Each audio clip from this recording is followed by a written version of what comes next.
in the discourse that Jesus gives us in Matthew chapter 5, verse 37 about communication. And he talks about in verse number 36, says, "Neither swear thou by thy head, because thou cannot make one hair either black or white."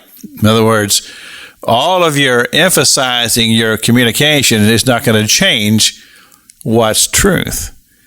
And I spoke about this yesterday on the broadcast. Just tell the truth and you don't have to embellish on it. But in our age that we are living in now, we've developed a variation of words that people recognize them as what we would call swear words. And of course, if you're young and you happen to allow one of those words to come out of your mouth, then somebody is going to correct you very, very quickly.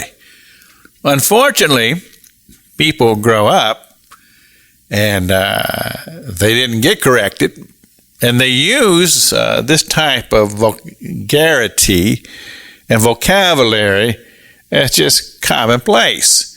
And of course, the purpose behind it, even though they may not realize it, is to try to somehow or another bring importance to their words, as if their words needs help to be believed.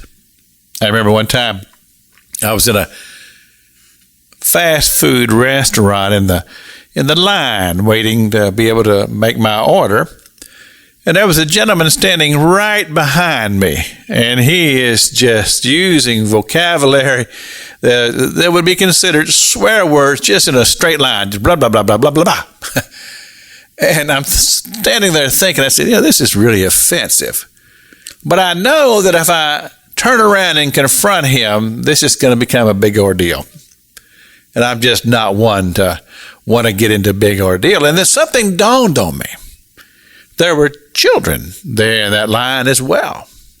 So I turned around to the gentleman and I said, "Sir, there are children here." Of course, if you say that there's children in the room, then everybody's going to be on your side, because we all love children and we're going to defend the children. We're going to protect the children. So I knew I had a winning case here. So I said, "Sir, your vocabulary, you're affecting the children. There's children in the room." And the man looked at me and he says, "I haven't been swearing." I thought, "What?" He said, "I haven't been swearing." And so he turned around to his friend that was right behind him and said, "Was that cursing?" And his friend said, "Oh, yeah." But see, what I'm making a point here is that people use this type of vocabulary. Sometimes they don't even realize what all they're saying is, because it's become so commonplace to them. But if they really stop to examine why they're doing it, they'd realize it's because they're having trouble even believing their own words.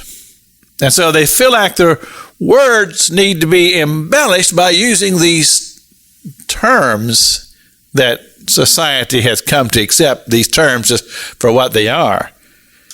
But really what they're doing is they're showing their own lack of confidence in their own ability to just speak truth and communicate. This is Pastor Jack King with the gospel on the radio broadcast.